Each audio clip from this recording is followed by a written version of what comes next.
Romeo S3 movie review. Action से भरपूर thriller Romeo S3 16 मई 2025 को सिनेमाघरों में आ चुकी है और अभी से ही ऑनलाइन काफी चर्चा बटोर रही है। अनुभवी फिल्म निर्माता गुड्डू धनोआ द्वारा निर्देशित इस फिल्म में पलक तिवारी और ठाकुर अनूप सिंह मुख्य भूमिकाओं में है और ये बिल्कुल वही देती है जो वादा करती है। उच्च ऊर्जा मनोरंजन, भीड़ को लुभाने वाले पंचलाइन और धमाकेदार एक्शन सीक्वेंस।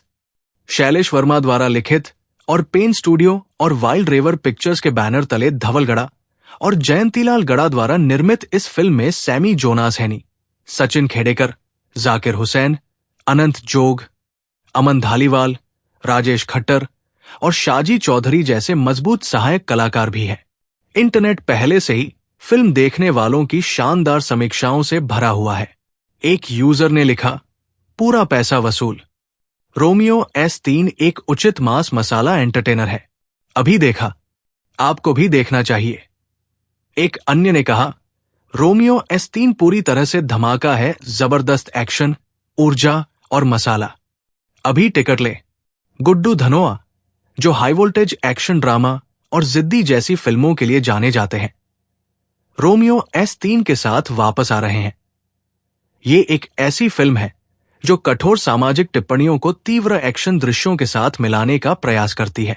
अपराध, भ्रष्टाचार और न्याय की कहानी पर आधारित रोमियो S3 DCP संग्राम सिंह शेखावत, ठाकुर अनूप सिंह द्वारा अभिनीत के इर्द गिर्द घूमती है, जो एक दृढ़ निश्चयी पुलिस अधिकारी है जो एक शक्तिशाली ड्रग कार्टेल को खत्म करने पर आमादा है, जिसने शहर को भय और लत में जकड़ रखा है।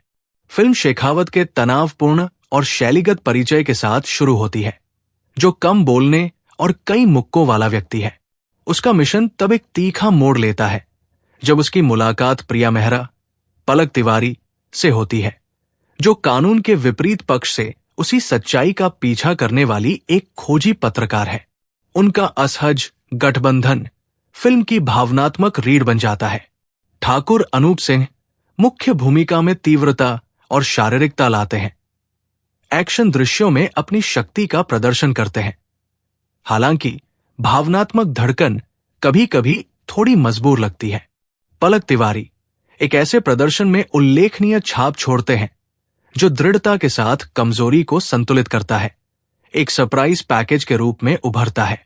दो पात्रों के बीच की केमिस्ट्री हालांकि बहुत रोमांटिक नहीं है, लेकिन कथा में एक आकर्षक गतिशीलता जोड़ती है। शाजी चौधरी ने खतरनाक कार्टेल किंगपिन की भूमिका निभाई है, हालांकि उनके किरदार में और परतें हो सकती थी। सैमी जोनास हैनी ने ड्रग सिंडिकेट में उलझे एक विदेशी ऑपरेटिव के रूप में एक शानदार प्रदर्शन किया है, हालांकि उनका आर्क थोड़ा कम विकसित लगता है। एक्शन कोरियोग्राफी फिल्म के सबसे मजबूत बिंदुओं में से एक है। सड़क पर होने वाले झगड़े से लेकर हाइटेन चेस सीक्वेंस तक धनोआ सुनिश्चित करते हैं कि एड्रेनालिन लंबे समय तक कम न हो। हालांकि फिल्म कुछ cliche, slow motion hero entry, न्याय के बारे में मोनोलॉग और थोड़े लंबे क्लाइमेक्स में फंस जाती है, जिसे सख्त एडिटिंग से फायदा हो सकता था। रोमियो S3 को जो बात अलग बनाती है वो है नशीली दवाओं के दुरुपयोग की सामाजिक लागत और प्रणालीगत विफलताओं को छूने का प्रयास जो इसे पनपने देती है। ये क्षण हालांकि कई बार भारी भरकम होते हैं, फिल्म को एक विवेक देते हैं और इसे महज एक्शन तमाशा से ऊपर उठाते हैं। दृश्यात्मक रूप से सिनेमैटोग्राफी स्टाइलिश है, जिसमें शहरी रात के दृश्य और लड़ाई के दृश्यों के दौरान गहन हैंडल्ड कैमरा वर्क है। संगीत और बैकग्राउंड स्कोर ड्रामा को बढ़ाते हैं, हालांकि कुछ ट्रैक फिल्म के गहरे स्वर के साथ बेमेल लगते हैं। संक्षेप में, रोमियो S3 अपनी सभी खामियों के बावजूद एक्शन थ्रिलर शैली में एक शुरुआती प्रविष्टि है। हालांकि ये नई जमीन नहीं तोड़ता है, लेकिन ये जो वादा करता है वो पूरा करता है। धैर्य, बंदूकों और न्याय के लिए धर्मयुद्ध से भरी एक मनोरंजक सवारी।